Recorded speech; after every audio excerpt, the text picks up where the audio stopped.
Israel telah lama menjadi contoh dalam mengelola sumber daya yang terbatas secara maksimal, bahkan dalam kondisi yang tidak ideal. Sistem pengolahan air skala besar berbasis desalinasi menjadi salah satu solusi inovatif, sementara pertanian di gurun juga menunjukkan kemungkinan yang mengesankan. Namun, beberapa proyek paling ambisius berlangsung di sepanjang pesisir Mediterania.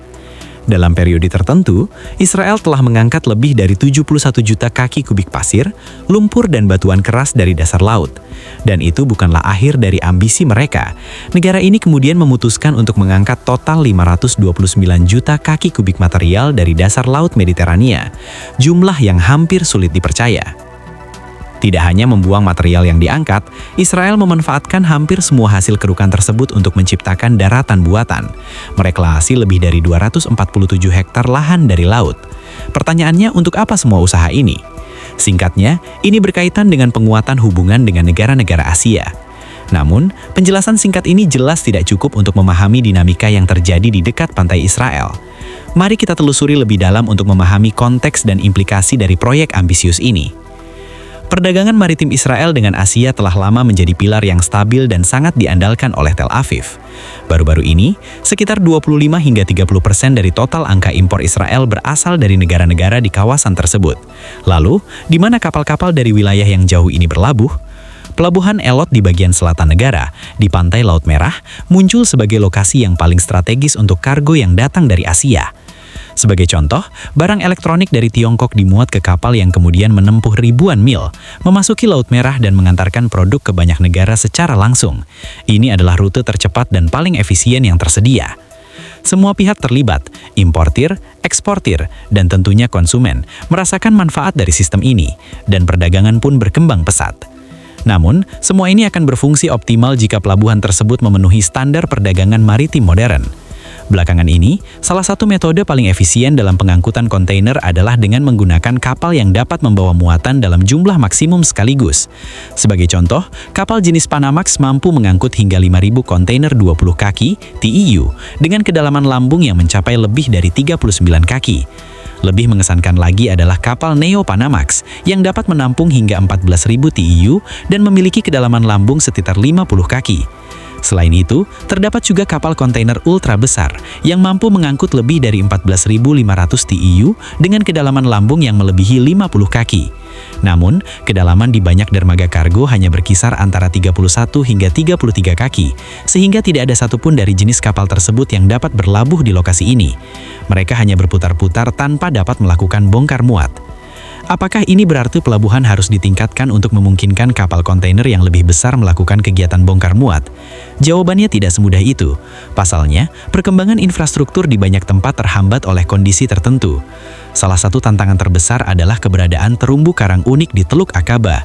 Ekosistem ini diakui sebagai salah satu yang paling utara di dunia dan sangat penting untuk keanekaragaman hayati. Oleh karena itu, pengerukan skala besar yang diperlukan untuk memperdalam pelabuhan berpotensi menimbulkan bencana bagi kehidupan laut di kawasan tersebut. Lumpur dan sedimen yang diaduk dari dasar laut dapat menutupi terumbu karang, sementara perubahan arus dapat mengganggu keseimbangan kehidupan laut yang sudah sangat rapuh. Akibatnya, kelompok-kelompok lingkungan menentang proyek-proyek ini yang berpotensi membahayakan prospek modernisasi. Selain itu, faktor ekonomi lokal juga memiliki peranan yang sangat penting. Jalur pantai Elot sebagian besar dikhususkan untuk pariwisata, sehingga setiap perluasan operasi konstruksi kelautan berisiko berbenturan dengan kepentingan hotel, pusat penyelaman dan usaha kecil. Tentunya ada alasan kuat untuk khawatir bahwa jumlah wisatawan akan menurun, sebab menyaksikan proses pengerukan dan pekerjaan konstruksi sembari berbaring di tempat tidur gantung bukanlah pengalaman yang menyenangkan. Situasi ini juga berlaku untuk melihat kapal kontainer besar yang dibongkar dan dimuat jika peningkatan infrastruktur tersebut berhasil dilakukan. Bahkan jika pariwisata dan ekosistem terumbu karang tidak terpengaruh sama sekali, masih ada tantangan lain yang mengemuka. Memperbarui pelabuhan Elot sama sekali tidak efisien. Pelabuhan AOT terletak di bagian paling selatan Israel, sementara kota-kota utama seperti Tel Aviv, Yerusalem, dan Haifa berada di wilayah tengah dan utara, lebih dari 155 mil jauhnya. Selain itu, tidak ada koneksi kereta api yang menghubungkan AOT dengan kota-kota besar di negara ini. Akibatnya, muatan kontainer dari kapal-kapal besar harus dipindahkan ke truk dan diangkut ratusan mil melintasi gurun Negev menuju Beersheva, yang kemudian baru terhubung dengan wilayah lain di Israel melalui jalur kereta api. Proses ini tentu memakan waktu, yang pada gilirannya meningkatkan biaya keseluruhan pengiriman barang dari Asia ke tujuan akhir. Jika Israel benar-benar ingin menciptakan rute yang efisien dari AOT ke kota-kota utama, maka investasi yang sangat besar akan diperlukan. Dengan demikian, banyaknya pilihan yang ada saat ini jelas bukan solusi ideal untuk modernisasi yang dibutuhkan guna mendukung perdagangan yang terus berkembang dengan negara-negara Asia. Israel pun menyadari tantangan ini. Untuk mengembangkan hubungan perdagangan dengan negara-negara Asia Timur, pelabuhan lain seperti Ashdod dan Haifa dipilih, dengan Haifa mengalami modernisasi yang jauh lebih ekstensif. Sebelum semua peningkatan ini, pelabuhan Haifa hanya memiliki fasilitas standar yang dimiliki pelabuhan operasional lainnya, dan tidak dianggap sebagai pusat utama bagi kapal-kapal kontainer terbesar. Kedalamannya berkisar antara 33 hingga 47 kaki di beberapa titik yang jarang, sehingga pelabuhan tersebut tidak memiliki kapasitas yang memadai untuk menangani volume kargo besar yang datang dari Asia. Namun, pada tahun 2015, proyek pengerukan besar pun dimulai. Israel menetapkan tujuan untuk memperdalam dasar pelabuhan agar dapat menangani kapal kelas ULCV atau Ultra Large Container Vessels. Untuk mencapai tujuan tersebut, saluran pelayaran diperdalam dari 56 menjadi 57 kaki. Pekerjaan ini dilakukan dengan menggunakan peralatan khusus, termasuk kapal keruk ember rantai yang dilengkapi dengan rantai ember kontinu yang bergerak melingkar untuk mengikis dasar laut secara mekanis. Namun terdapat sisi negatif dari penggunaan jenis peralatan ini. Kapal keruk ember rantai tidak memiliki daya cengkeram sendiri, sehingga semua material yang diambil dari dasar laut harus dimuat ke tongkang tambahan. Ini berarti bahwa sejumlah besar tongkang juga dilibatkan dalam proyek pengerukan. Di sisi lain, pengerukan juga dilakukan menggunakan kapal keruk yang digerakkan sendiri, yang mengatasi kekurangan yang dimiliki peralatan sebelumnya. Alat-alat ini dilengkapi dengan pompa kuat dan pipa hisap panjang yang menarik campuran tanah dan air ke dalam palka kapal. Setelah kapasitas penyimpanan penuh, kapal-kapal ini dapat menuju lokasi bongkar muat tanpa memerlukan bantuan peralatan tambahan. Dengan begitu, banyak pekerjaan dan tim serta mesin yang terlibat dalam proyek ini, menjadikannya sangat kompleks. Selama pelaksanaan yang berkelanjutan, sekitar 529 juta kaki kubik tanah dan pasir diangkat dari dasar laut di dekat Haifa. Namun, perlu diingat bahwa semua material ini berisiko tersapu kembali oleh lumpur dan partikel lain yang dibawa oleh ombak. Tentu saja tidak ada yang ingin menunggu saat seluruh 529 juta kaki kubik material tersebut kembali ke laut. Seiring berjalannya waktu, pembersihan rutin dilakukan untuk mengangkat lumpur dan tanah secara berkala menggunakan peralatan yang sama. Dengan demikian, pengerukan di dekat Haifa berlangsung terus-menerus hingga hari ini.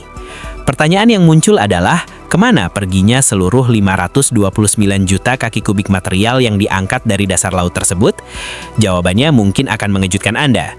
Dari jumlah itu, sebanyak 176 juta kaki kubik ditempatkan kembali di lokasi lain di dasar laut. Sementara 353 juta kaki kubik sisanya dimanfaatkan oleh Israel untuk menciptakan daratan buatan seluas 207 hektar. Daratan buatan ini diperlukan untuk pembangunan terminal canggih yang dinamakan Bayport. Pertama, lokasi dipilih di bagian timur Laut Teluk, di mana kotak-kotak penampung dipasang dan dikelilingi oleh dinding logam untuk memisahkan area konstruksi dari laut.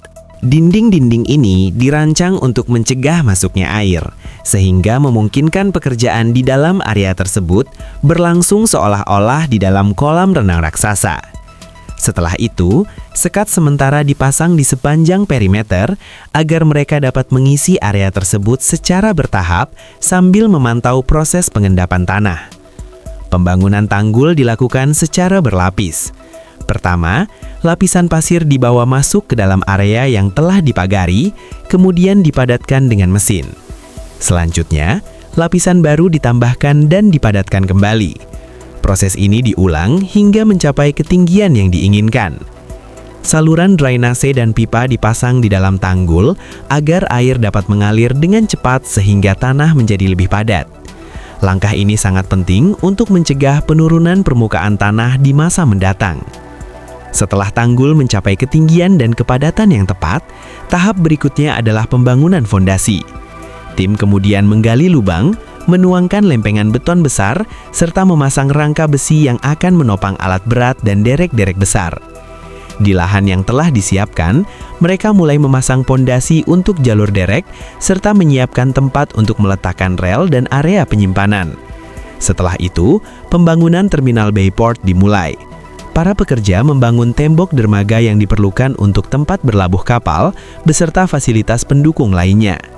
Selain itu, derek-derek raksasa untuk penanganan kargo dipasang di sepanjang dermaga. Derek-derek ini merupakan salah satu yang terbesar di dunia, dirancang untuk melayani kapal kelas ULCV dan mengangkat serta memindahkan kontainer dengan cepat dan akurat. Desain dan kapasitas angkatnya memungkinkan penanganan beberapa lusin kontainer per jam dari satu kapal. Di area terminal di luar dermaga, dibangunlah lapangan kontainer yang luas. Untuk memenuhi kebutuhan tersebut, derek pengangkat otomatis yang dikendalikan dari jarak jauh juga dipasang, meningkatkan efisiensi operasional terminal. Derek-derek ini sesuai dengan program yang telah ditetapkan, secara efisien memindahkan, memilah, dan menyimpan kontainer, sehingga secara signifikan meningkatkan efisiensi dan mengurangi waktu penanganan kargo. Komponen penting dari proyek ini adalah pembangunan sistem gerbang masuk otomatis untuk truk yang memanfaatkan teknologi elektronik dan pengenalan plat nomor untuk memastikan akses yang cepat ke pelabuhan, sekaligus meminimalkan antrian dan kemacetan. Selain peralatan khusus, seluruh infrastruktur pendukung yang vital juga telah disiapkan. Proyek ini mencakup pembangunan jaringan jalan baru yang canggih di dalam pelabuhan, terhubung langsung ke jalan raya nasional untuk memastikan pergerakan kargo yang lancar.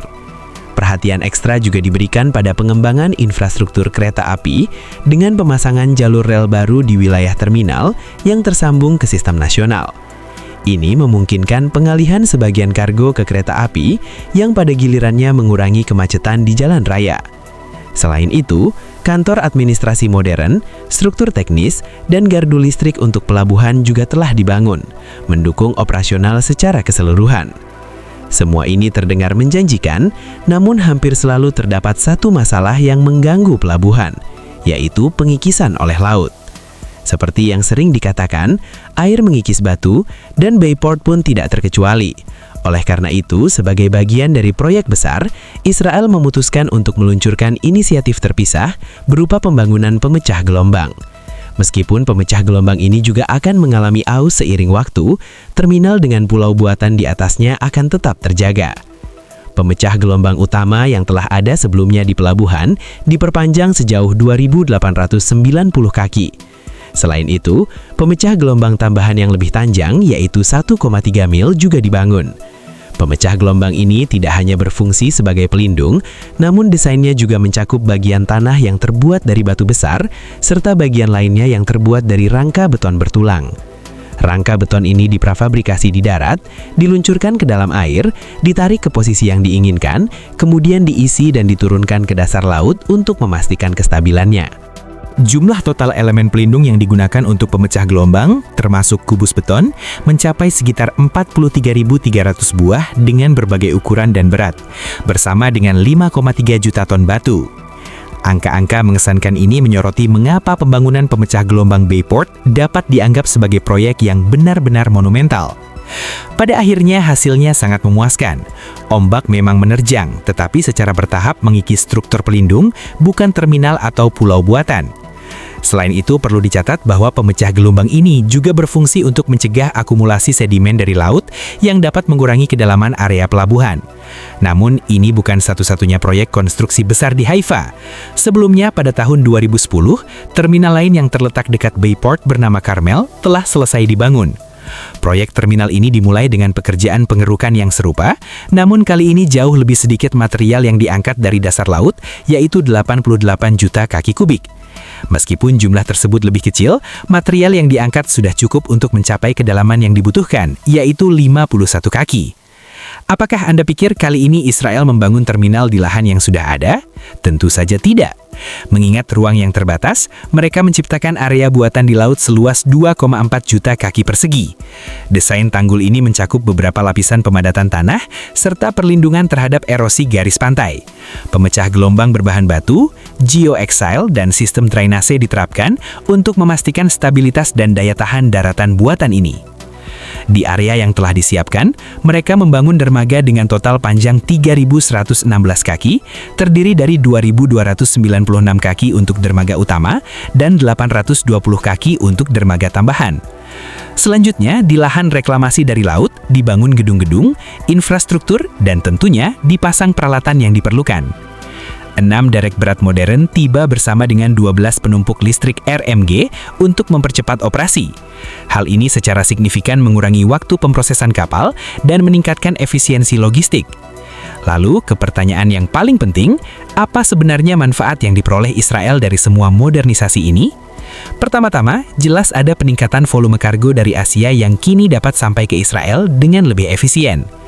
Setelah terminal Karmel dibuka, Israel mampu menangani kapal kelas Post-Panamax dengan kapasitas hingga 15.500 TEU. Namun dengan diluncurkannya terminal Bayport, kemampuan negara ini meningkat untuk menerima kapal kontainer ultra besar dengan kapasitas total 18.000 TEU atau lebih.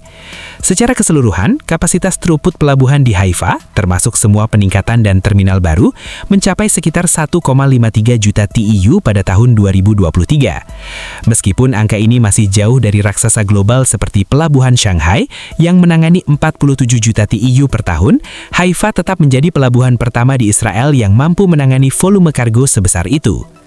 Perlu dicatat bahwa kemampuan untuk menangani beberapa kapal kontainer terbesar di dunia telah membantu menghemat biaya bagi Israel, negara-negara Asia, dan semua negara lain yang menggunakan pelabuhan Haifa.